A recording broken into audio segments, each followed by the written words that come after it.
Greetings and welcome. This is our inaugural session in our Disparities Dialogue series. Disparities Dialogue is a curated educational summary and high-level review of compelling articles which cover topics in equity neuroscience, especially topics that have been recently published in prominent scientific journals. The goal of Disparities Dialogue is to keep the SEQUINS membership and also interested stakeholders informed about new insights, key discoveries, novel interventions, and implications for clinical practice or public health. These journal-derived evidence-based discussions about contemporary neurological disparities research may also impart to the audience appraisal skills, ideas for future studies, and also avenues for cross-disciplinary collaborations. So for today's session, I will be moderating. I'm a professor of neurology and global health at the University of California, San Francisco, and I have the privilege and pleasure of speaking to a key expert in multiple sclerosis and neuroimmunology, Dr. Lilyana Amezcua. Dr. Amezcua just happens to also be the vice president of the Society for Equity Neuroscience, so really privileged to have her be the inaugural expert on our Disparities Dialogue series. Dr. Amezcua is Associate Professor of Clinical Neurology and Division Chief for Neuroimmunology and Multiple Sclerosis at the University of Southern California. Welcome, Lilyana. Thank you so much, Bruce. It's a pleasure to be here. Great, thank you.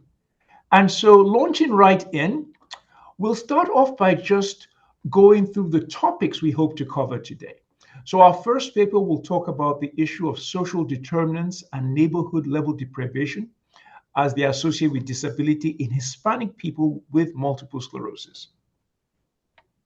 Our next paper will look at navigating the challenges and trying to embrace opportunities to try and achieve more equitable multiple sclerosis care. We then have 4 different papers covering 2 high-income countries and 2 low to middle-income countries, talking about the spectrum of burden and outcome in these different countries. And then finally, we have a paper looking at the implementation of a novel treatment algorithm in a healthcare system and the influence of racial inequities on outcomes for multiple sclerosis in that healthcare system. So we'll start off with our very first paper, which was published in Neurology earlier this year. I'm happy to convey that Dr. Amezcua was the lead author on this paper and essentially looked at the issue of social determinants and neighborhood level deprivation as they link to disability in Hispanic people with multiple sclerosis. So Leah, do you mind just summarizing the key elements of this paper, please? Absolutely. So what we did, and this is an approach together with our team and really led by what we call the Alliance for Research in Hispanic MS. And it's a consortium dedicated to, again, understanding MS in the Hispanic population. And so the premise of this study was based on the fact that there are a number of studies looking at census-based indices as a marker of neighborhood level deprivation and noting that it may be associated with worse outcomes in MS. We wanted to better understand that, looking at the Hispanic population, but also trying to better understand if looking at it as a person-centered, so actually collecting the individual level factors could give us a little bit more granular data and their relationship with different outcome measures that are validated, such as the Expanded Disability Status Scale, the SDMT, which is a scale for cognition, as well as a 25-foot walk and Hauser ambulatory scale, which again, if one is associated with one, then we would expect it to be also, have that relationship with the other ways of measuring ambulation. So we went ahead and collected those factors in about 200 patients. We ended up with 170, and that had to do more with the fact that about 30 patients had no available zip codes. And so, as you know, neighborhood level deprivation index basically requires a zip code in order for you to get that geospatial data. And so we took an approach by looking at a multi-level dimension. And so this meant that we would place all these factors in different across a socio-ecological model to better understand if they're interpersonal, organizational, community. So we could then later on reflect as to where may the solutions be. And so that was from the, a priority type of approach. We calculated what is called principal components analysis, and we could already see that even the top 4 could explain 60% of the variability in outcome measures. We focused on PC1 and PC2, and what we found was that markers of what we call assimilation were driving PC1. And PC2 was mostly driven by socioeconomic disadvantage measures. And together, both of them contributed to 40% of the variability. Despite us seeing social deprivation differences by looking at the index between geographic locations, most of this population came from California, Florida, Southern Florida, and Puerto Rico. And so even though we could see that, the personal type of, factors and looking at PCs were much more valid measures of looking at that relationship. And we found strong relationship with, PC1 and PC2 and across all ambulatory measures, cognition as well, and not so much with the SDI. And so for us, this is sort of a data that sort of is telling us, okay, person-centered factors are more affecting and assessing MS-related disability than neighborhood-level indices. And I get it. Neighborhood indices levels are a good way to kind of scan the area.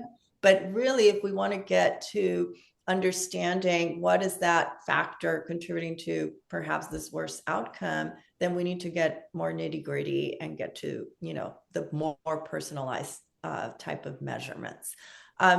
Of course, there's limitations to every study, right? This is a cross-sectional assessment. It was focused on individuals with actually early disease in the first 5 years of disease of having MS. So whether it's the same for individuals that have longer disease or we could see changes longitudinal, we will want to see that later. Most participants, like I mentioned, were coming from the ARMS Alliance. So the Alliance is focused on 3 big institutions of recruitment. And so we may be missing, obviously, rural and suburban and individuals that may have actually more deprivation. So one can't imagine. And then, of course, there's always a selection bias, right? And so, but nevertheless, we believe this is a sort of a startup of saying this collection of factors that we present here may be the most important ones to consider, particularly for this population. Again, it was only in Hispanic Latino community, so this might be very different for another population of whether, markers of assimilation are as important versus not. No, fair enough, and a very important study. I have 2 questions, Lena, if I may. One is just a background question, which is what role generally do assimilation factors play in multiple sclerosis severity? And the second question, you authored this great work. What's the next step in moving forward with this type of work?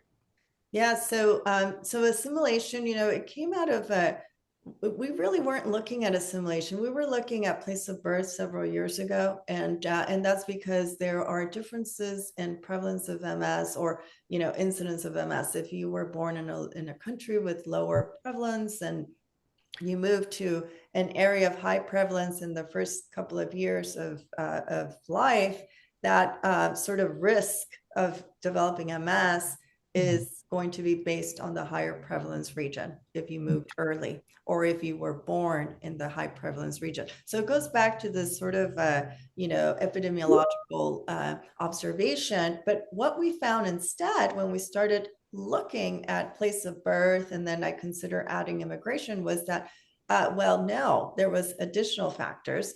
The issues of developing MS later versus, and was also associated with worse outcomes, and it was more in the immigrant. And so then it was more of an issue. It's like, I'm not sure if this is really related to those factors of environmental exposure and risk, it might be an issue of social factors. So for example, all of these factors we know from assimilation. What is assimilation? First, assimilation is your level of acculturation.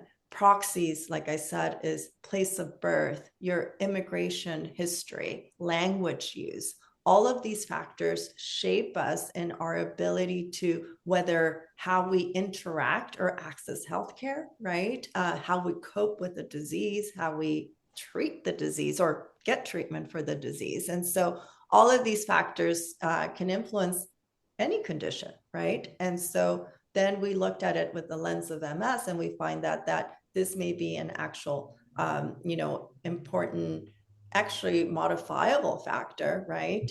That can be, that we can focus on, and hopefully we can reduce health disparities and improve outcomes in MS.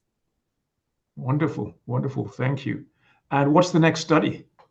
The next study, well, I think now what we want to do is we want to, consider these PC1 and PC2 factors and really concentrate on them and follow, evaluate them longitudinally, and also add additional biomarkers that, reflect that disability level. And almost create a specific index, right? That could be more easily measurable and see if again we find the same longitudinally and maybe their interaction with also treatment access. Great. No, looking forward to that. Thank you for that. The next paper we are going to talk about is a paper that was published earlier this year. Dr. Amezcua was a co-author on that paper. It was published in Multiple Sclerosis and Related Disorders. And it looks at the issue of navigating challenges and embracing opportunities to try and better achieve equitable multiple sclerosis care. So Lilyana, do you want to walk us through this one, please? Absolutely. So this is a study by Albert Boseyev, and he is currently actually a fellow and very much interested in health disparity work, and led also by my colleague, Carrie Hirsch. And basically, it's a narrative of basically what's been published in the literature, taking specifically on a focus of race and ethnicity. And so, of course, we know for, in MS, it's unfortunate that, it took a long time to recognize that outside of white European background, others are able to get MS. MS is a global disease. And so, but due to the fact that, a lot of populations have been underreported or underrepresented, there was this sort of portrayal that, MS doesn't happen in these populations. And so, so we went ahead and looked at the literature, just focusing on, what are these, factors, and are there actionable solutions that we could come up with? And so a lot of the things that were found are, obviously include the fact that these populations are at higher risk of, worsening disease much faster. There are access issues, right? And that they're not necessarily given disease modifying treatments, highly efficacious soon enough. And so, so some of the actionable items that he proposes is basically expansion of telehealth. So for example, for rural communities, and I think there's some data which we contributed a while ago, was that during COVID, we saw that in some communities. Absolutely. Could be quite helpful. There's an under representation and participation in clinical trials for treatments. We have over 20 disease modifying therapies, and only a handful of them have there's been representation of the Black community, of the Hispanic community. Overall, less than 10% has been non-white. And so we need to improve that. And also the importance of building community partnerships and creating sort of navigation, paradigms to help them, to help the community and patients be able to get to the specialist and get on treatment. And so part of the conclusion, of course, is yes, how do we integrate some of these social factors, and how do we actually bring more clinical trials to these patients and communities?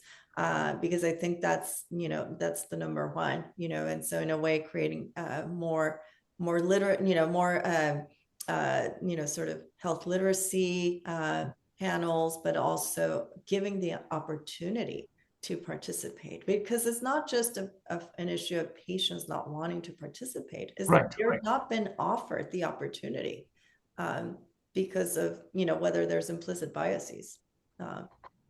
So. No, absolutely. Um, if I may, how do these health disparities, such as the ones that you identified in this paper, how do they impact MS treatment outcomes? Yes, very good question. So I think, let me just start off by saying the most pronounced disparities we see arise, in the racial, ethnic minorities that have not been, well, sort of represented in MS, the ones with the lower socioeconomic status, the ones that have the lower, sort of access, whether it's insurance or, or access to specialized care. And these disparities can impact MS from the beginning, whether it's at the first symptom that leads them to a delayed diagnosis because it took years to get them to the diagnosis, whether, was that at the patient level where they did not recognize the symptom, whether it was the provider actually saying, well, MS is not in their differential, simply because of, color of their skin, or just, they're reading the wrong book, a book from 10 years ago that doesn't state the right way. And then not having the actual access to the diagnostic tools, and also just starting treatment much later. So all of these are basically places one in, sets them up for failure, really, from the beginning. And so it's almost, these are the areas that we need to close the gaps, making that symptom to diagnosis shorter, the diagnosis to treatment shorter. And then, and it sounds really easy, but there's a lot of factors in there that are not just patient related, their provider, their system, their, factors that we need to, advocate for, and eventually, whether it leads to a healthcare policy, it's the way to address the disparity. Absolutely. No, thank you for that. We'll now move to the next set of papers. We have 4 papers here, 2 from high-income nations and 2 from low to middle-income countries. And so we have one from Italy, which looks at the social determinants of health in MS there. We have another one, which is a scoping review looking at the current state of diagnosis and management of MS in China. We have an original research paper looking at the burden of MS in Mexico. And then finally, we have a paper which looks at the inequities in the use of disease-modifying therapies amongst adults with MS in both urban and rural areas in Alberta, Canada. So Lilyana, just kindly walk us through these papers, their types, and what the essential findings were, please.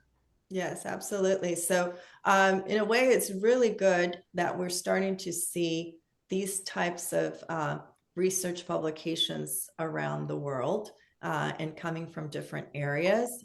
So the Italian study, and this, in Italy, MS is a recognized, healthcare concern. There's a lot of specialists.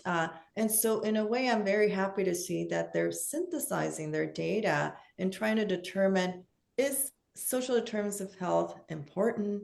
Are they modifiers of MS outcomes? Because I can tell you, for several years, this is sort of, they don't think it was, right? Maybe not them, but overall, there was not a concern.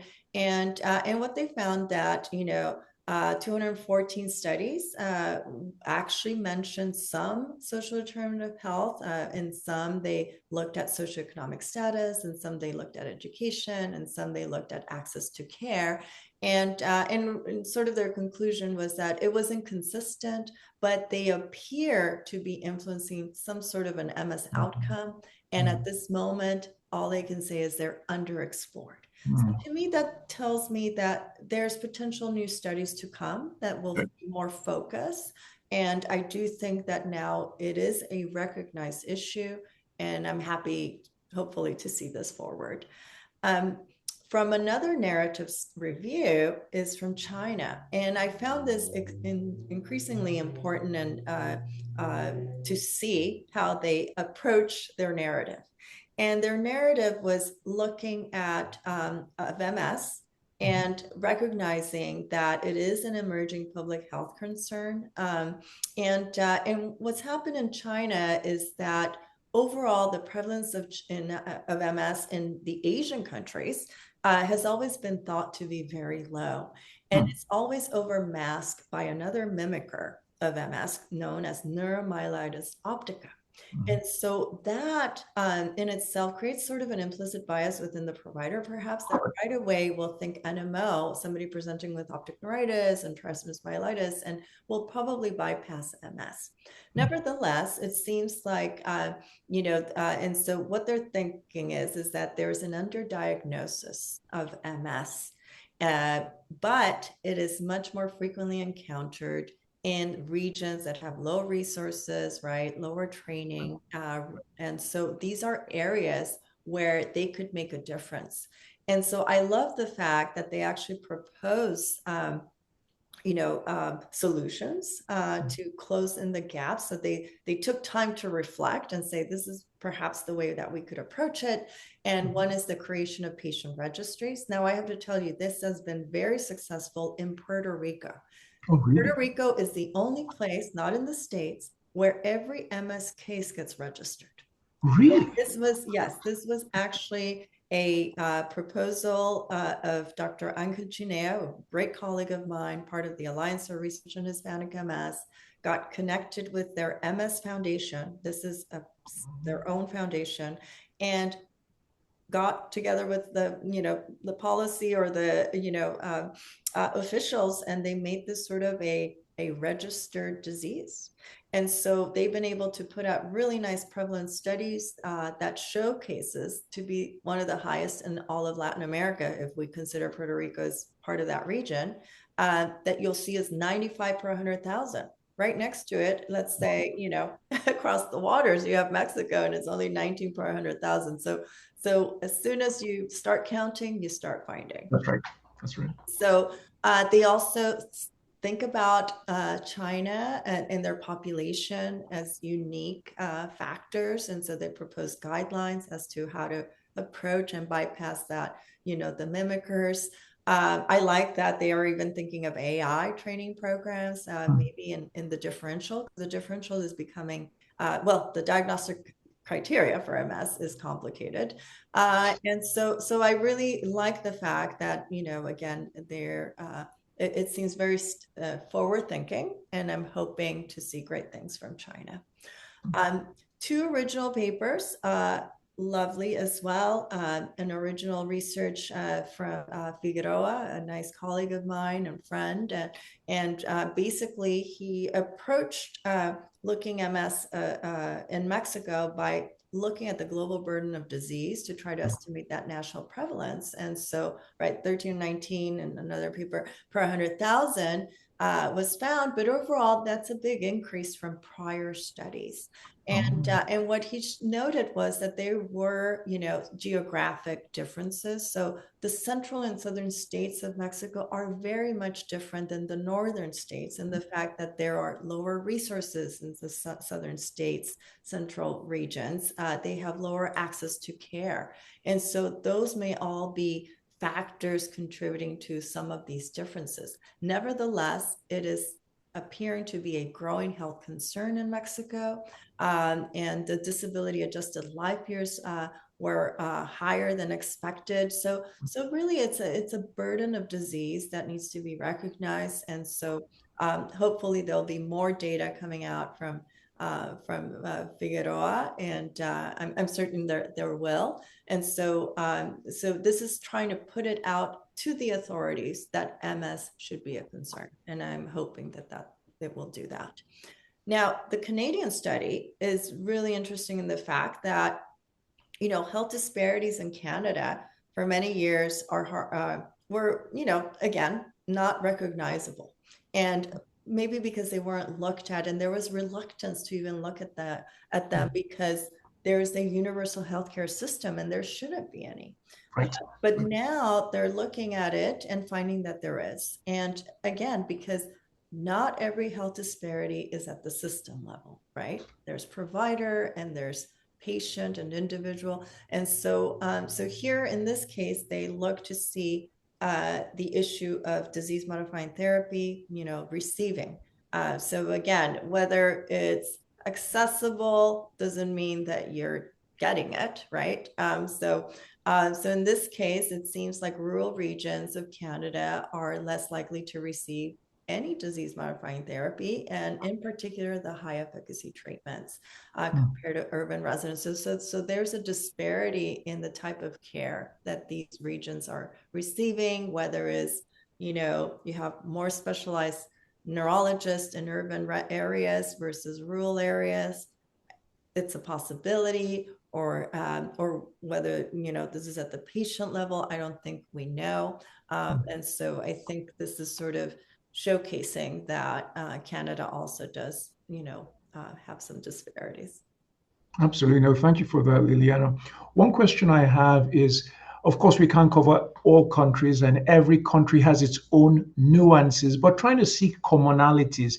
When we look at low to middle income countries on one side and high income countries on the other, are there any major characteristics or contributors to either the burden of MS or treatment when you look at low to middle income country versus high income country? I know it's a little bit hard to do, but just generally. Yeah, absolutely. So there is. So for example, high income countries, even just the ratio of neurologists, per 100,000. So the low and middle income countries, you have 1 per 100,000. In the US, looking at in some regions, you have 5 per 100,000, which is sort of like the, guideline. Okay, there's enough neurologists. But in some regions, even within the high income countries, you have neurology deserts, right? And so it is highly dependent on, for MS, on having neurologists. The other barrier to MS is the diagnostic tool. We need an MRI to diagnose MS. And the MRI availability across the world differs between low and middle income countries and high income countries. And so, in fact, actually, I presented this in one of our big conferences, and you can put up the prevalence of MS and the prevalence of high MRIs, 1.5 Tesla, that's all. And you see exactly the same pattern. Oh, so it's very interesting. Of course, that's just an observation, right. Not evidence, but it's basically showcasing that this might be a factor that contributes to the underdiagnosis possibility of MS in those regions, in the low-income countries. And then the other one is, in regards to treatment. Let's say you're able to diagnose. Well, what do you have accessible? I know the World Health, for neurology, put out that there should at least be 3 DMTs out, right, or available for all of these low-income countries, and that's rituximab, glatiramer or acetate, and I'm blanking out on it. Another one right now. It'll come to me. And so these 3 drugs should be available, but whether they're actually given, accessible, it's a different, question. And so all of these, are potential factors that create disparities in our ability to diagnose and provide the best care and outcomes for these populations. No, that is so helpful and insightful. And being someone who is in stroke, it's instructive to learn about how things play out for MS, because one of the big factors, as you mentioned, is the notion that you really need neurologists. And we have been doing studies in sub-Saharan Africa trying to task shift, because again, the ratio of neurologists to population is not that great. We're trying to train physician extenders or neurology extenders to do things. But for a diagnosis like MS, where the criteria are quite complicated, you need an MRI. So you really have to have that knowledge base, that training. It's a little harder to task shift that knowledge, those insights into physician extenders. So I just wonder how to navigate that. But no, it's an interesting issue. Yep. Yep. Very interesting. And All I right. mean, just like you just mentioned really quickly, was that, in these extenders, and maybe this is where maybe AI, or can we make solutions for a low cost protocol of MRI, a portable, the portable MRI? Do we really need every fancy tool? Or what is our low hanging fruit or the smallest threshold to get in those countries to start with, right? Right. No, point well taken, and lots of food for thought. No, thank you. Last but not the least is our paper published earlier this year in Neurology by Dr. Langa Gold and colleagues, which looks at the implementation of a novel treatment algorithm at the health system level and looks to see how that played out in terms of racial inequities in these MS patients. And so, Lilyana, your thoughts on this one? Yeah, absolutely. So, so the background is that we, Black and Hispanic individuals with MS are, at risk of faster progression. In some cases, it's been shown that relapse rates are higher, and so Dr. Langergold here basically developed a treatment algorithm where she considered high risk factors, which would then sort of move that individual to be given high efficacy treatment. One of the drugs that's widely available in the Kaiser system, and Kaiser system is a health managed system, is rituximab. And so, and then she looked at it for 10 years. And so, and what she found was that, this sort of algorithm led these overall community neurologists, right?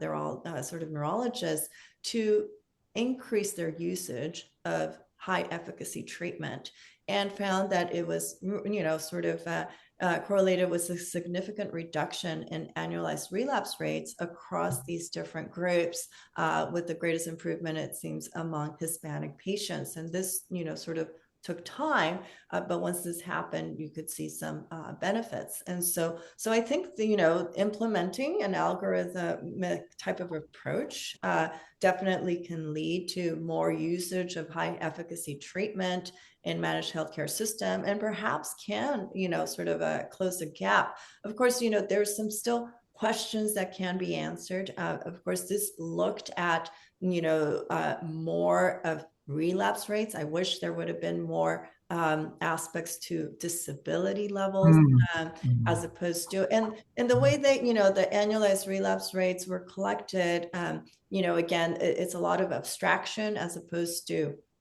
the ability to measure them. And in MS, there's an issue of, pseudo relapse, but over treatment also of steroids. So some relapses are how true they are is it has more of subjective quality.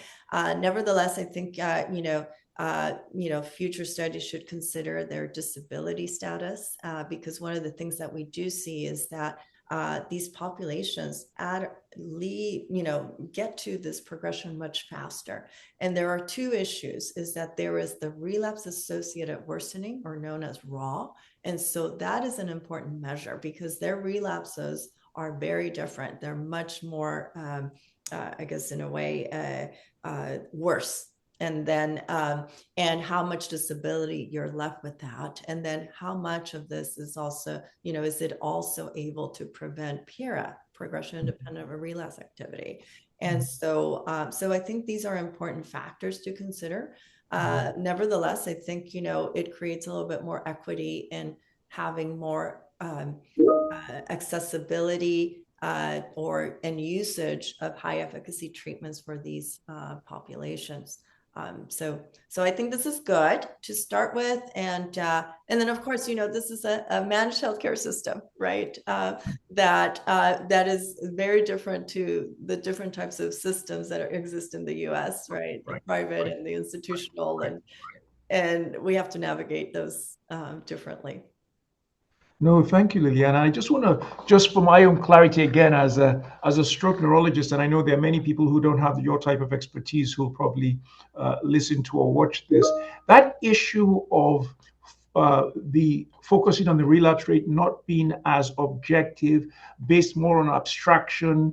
What would be the ideal way to do this in a way that provides more objectivity and rigor? Yeah, I think, again, this is good enough for this. And so I think, they looked at, in a way, they were trying to get to rigor, right? So I think they were looking to see, okay, out of these hospitalizations, did they get treatment with steroids, which is the typical way of treating a relapse in MS, and so they counted that as a relapse.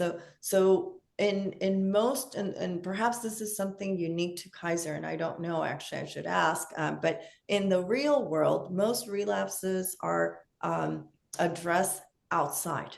You don't get hospitalized. So in fact, actually, this algorithm, maybe we should look at utilization, right? So utilization of steroids, maybe, as a way, does it diminish this? And then the other one is that, and best way to do it, right? Abstracting. I guess it's looking specifically at each encounter to see if there was new symptoms that were reported. That, of course, that's going to take a longer time. But disability status scales can be looked at, and you can abstract that from the examination. And so you can calculate their expanded disability status scale. If they're using a cane, that's a 6. That's already telling you they moved a step, even if you can't get a 0 to 10, but there are ways to abstract that have been validated to get the disability status scale. And so I think that's a way to take a look at that. But on its own, I think it's an algorithm that can be, proposed in other places. For example, at the county level, here at the Los Angeles County Hospital, many, rituximab was the only drug that was available actually for over 20 years, other than interferons. And so we used it not in an algorithmic way, but we used it because that was the only thing that's available. Right. And it was cheaper than the current drugs. And it's based on what's on a formulary. So again, could this algorithm be placed in other places? I think it can. Not everywhere, but I think it's something to start with. And that's reassuring because it clearly means there is some generalizability beyond a Kaiser-like system, maybe not everywhere, but to other places where the situations might be applicable. Or managed, right, exactly. Well, I want to thank Dr. Amezcua